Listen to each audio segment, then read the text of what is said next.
This is Fallout 4. We're doing a comparison. On the left we have Xbox Series X, on the right we have PlayStation 5.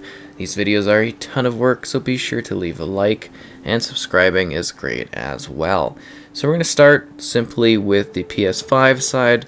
So we're getting 1440p, 30 FPS, no HDR support. And then on the left with the Series X, you'll see a few different icons be shuffling in throughout the experience. So when there's nothing on the screen noting it, that is just the game running regularly, which is basically a native 4K resolution. It's dynamic, but it's essentially just hitting 4K at 30 FPS with auto HDR support. Then there will be a note that says FPS Boost in the top left corner. That is where you have to manually turn on the FPS Boost. You're still getting auto HDR, but you're getting the resolution down to 1080p. It defaults down to the Xbox One, so it inherits that particular resolution. But it does give us 60 FPS, so that is a benefit there. And you're kind of picking and choosing what you want in this situation, and I actually think that's pretty cool. Then the third option, it'll say FPS mod in the top. So what does that give us? So that is where a mod is applied, and no, the PlayStation 5 cannot support this type of mod. It just does not work, so it's not possible. But the Xbox does. So you can turn on this frame rate improvement mod that won't actually touch the resolution. Now there are, more performance issues in this particular situation. But, and also Xbox achievements get turned off. But like I was getting to, you get to have that dynamic 4K resolution that's close to native 4K at 60 FPS with auto HDR support. It's totally up to you. Pick and choose what you want in regards to how you play it. And I thought it would just be neat to kind of match these side by side. Now, the biggest thing is, do you enjoy lots of resolution? There are options. Do you enjoy higher frame rate? There are options. I personally quite love the mod where I get the 4K 60. I think it's fantastic. But if you want to make sure you're getting good performance, the Series X FPS Boost is a great way to play it. You can enjoy the regular gameplay experience as well if you'd like to. The 4K 30, that one's going to run peak perfectly, basically on either console. But obviously doing 4K and 1440p, I believe that should be generally obvious, outside of the video comparison, but just kind of looking at it, it should be quite a drastic difference in terms of the resolution fidelity, how clear objects are, how good everything looks. And I think that's the biggest kind of change up between the two versions is the Series X version. Just because it's inheriting the Xbox One X version, you get a significantly improved experience in terms of the quality and the gameplay. And I think that is kind of the way to go.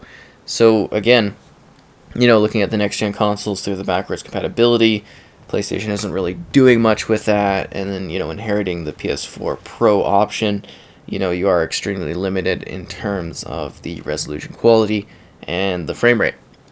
So you can jump on the Series X, you can have that exact experience, not touching anything, and it'll just be significantly a higher resolution with the smoother frame rate. And I think that's great. I should mention that both sides do support mods, but I guess just the way that the Xbox handles the modding side of things, you get a lot more options when it comes to what you can do within the game, thus giving us that 60 FPS. So I would personally suggest doing the 4K 60 if Xbox achievements don't matter to you. I think that's a really good way to play it. I genuinely did enjoy having that option present. I think it's fantastic. But want that smooth frame rate, and you don't care about that resolution, I think it's an easy choice for you to drop down to give you the 1080-60. Just keep in mind, on top of that, you are going to notice that there is adjustments to the actual, kind of the LOD, basically, kind of your quality of your objects and the draw distance and everything like that. If you do drop down to the 1080p, there is a change up in that. I do feel like a noticeable change up in that regard.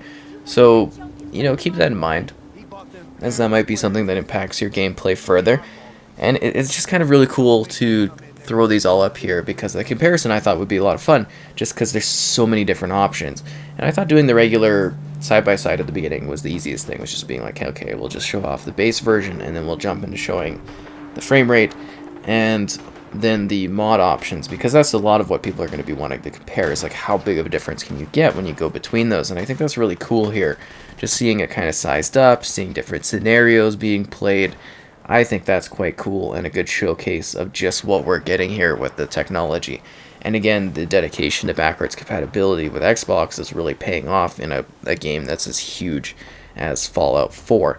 Now I am hoping at some point we do get a proper remastering or upgrade.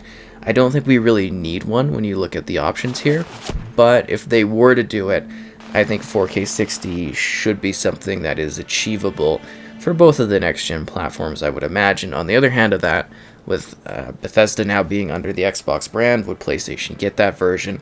It's hard to say. You don't know. They've been pretty good and open in regards to offering those sort of, remasters on all the platforms, I'm guessing to get people into the ecosystem, but it's hard to say how that will shift going forward.